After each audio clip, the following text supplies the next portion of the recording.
So many things are new and exciting to your 3-year-old. There's new people, places, things to explore.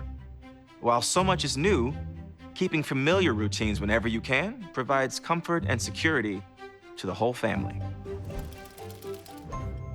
Toddler fears. At this age, kids may have many new fears or worries. They may have fears you understand, like going to the doctor, or fears of imaginary things, like monsters. The relationship you've built with your child helps them to feel safe and make sense of the world when it's scary. They look to you for support when they are feeling afraid. Take their fears seriously. They might seem silly to you, but they are very real to your toddler.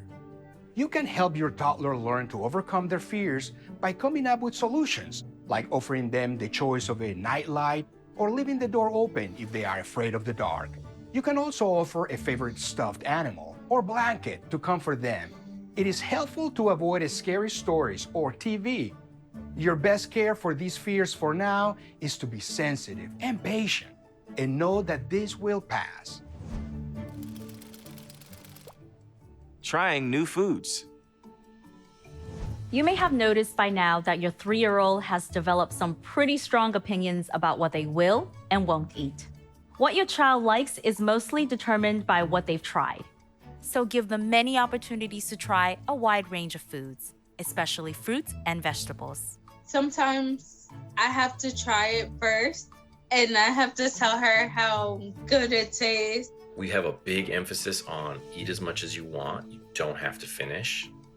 Kind of setting that tone for like they're in charge of their body. They're in charge of how much they consume, which is something that I never grew up with. It was like finish everything and that's that. It's specifically a struggle with autism and sensory issues, both of which we have been, working with. If he just sees an entire plate of new things, he just shuts down. What you eat has a big influence on what your child will eat.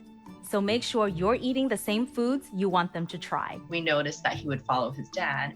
So his dad would just be like, you want to try this? There's a lot of success in meals if he helps to prepare them. If he's involved in the preparation, then he's more inclined to eat it. Changes in sleep.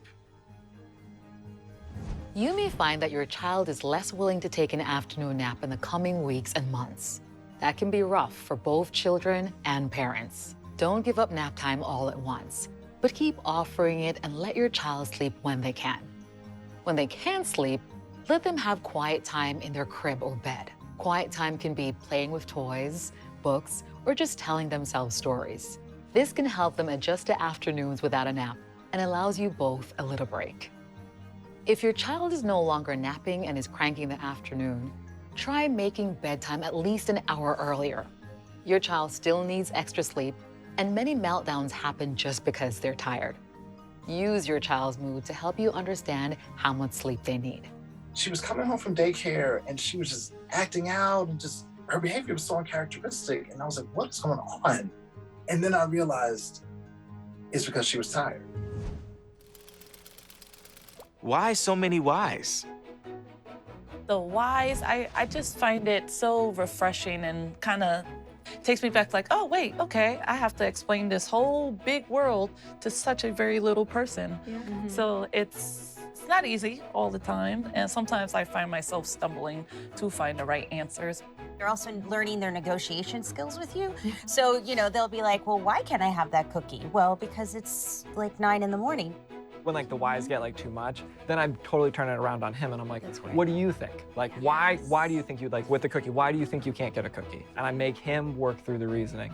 When children ask questions, they're also noticing and learning about what is the same and what is different. It can be awkward or embarrassing for parents when their toddler asks questions about differences, especially in public. They're not doing it to embarrass you or to be rude. They're just genuinely curious. Avoid making them feel like there are bad questions. Remember, your child looks to you as a model on how to treat others who appear different. Finding the calm. Tantrums can be at their worst at age 3. It's the battle of strong wills and weak skills. One of the best ways that you can help your child to learn to handle their challenging emotions is to show them how you handle yours. In my moments with my son when he's tantruming, it's like I also want to be having a mini tantrum, which means a lot of clenching, a lot of like rage, a lot of tightness, and not a lot of breathing. Whenever possible, take a pause before acting on your emotions. Even the slightest pause can interrupt your reaction and gives you time to think about the situation and about what to do next. Frustration can get the best of anyone. All parents lose their temper sometimes. When this happens, own the fact that you overreacted and apologize. I lost my cool. If I yelled at him, I will, I'll get on his level, and I'll be like, hey, listen, I'm really sorry that I yelled at you. I was frustrated, but I shouldn't have yelled like that, so I'm really sorry, and I'll try to do better next time. Safety, emergency preparedness. As they're out exploring the world, it's a great time to help your child learn important information in case of emergencies. Start by teaching them their full name, your full name, and your cell phone number. Remembering 9 digits in order can be a challenge, so try making a game or a song out of it. If it's fun and engaging, chances are your child will learn your number over time. While they're still learning, it's a good idea to put your contact information inside your child's clothing or on a bracelet when going to crowded public places in case they forget. Teach them that if they get lost, they should stay where they are, call out your real name, and find another parent with a child to ask for help. Fears. Show your child that you take their fears seriously by offering a favorite blanket, nightlight, or by leaving the door open. Behavior. Asking why is a normal part of your child's development. Be patient with them and with yourself as they try to figure out the world. Emotions. Your child learns how to handle their emotions by watching you. Try to regain your calm if you get upset. Safety, emergency preparedness. Help your child learn your full name and phone number and pin this information inside their clothing when going to crowded spaces. Your connection with your child matters to their health.